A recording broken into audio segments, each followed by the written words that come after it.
ইরানের সর্বোচ্চ নেতা আয়াতুল্লাহ খামেনির মৃত্যুর পর ক্ষমতার পালাবদল তদারকিতে অন্তর্বর্তী সময়ের জন্য উচ্চ পর্যায়ের একটি কমিটি গঠন করা হয়েছে। এই কমিটিতে রয়েছেন দেশটির প্রেসিডেন্ট, প্রধান বিচারপতি এবং শক্তিশালী গার্ডিয়ান কাউন্সিলের একজন ফকিহ বা আইনজ্ঞ।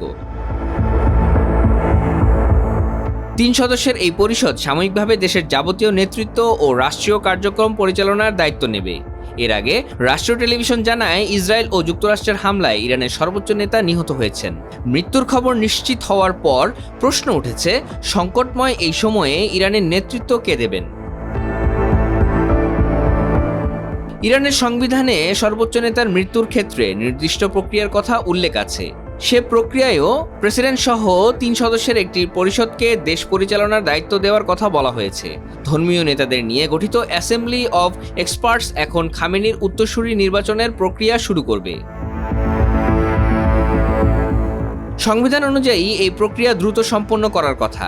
তবে চলমান হামলার কারণে নিরাপত্তা পরিস্থিতি বিবেচনায় সদস্যদের দ্রুত একত্র করা কঠিন হতে পারে বলে মনে করা হচ্ছে। খামেনি নিজেও রুহুল্লাহ আয়াতুল্লাহ খোমেনির মৃত্যুর দিনেই উত্তরসূরি হিসেবে দায়িত্ব পান।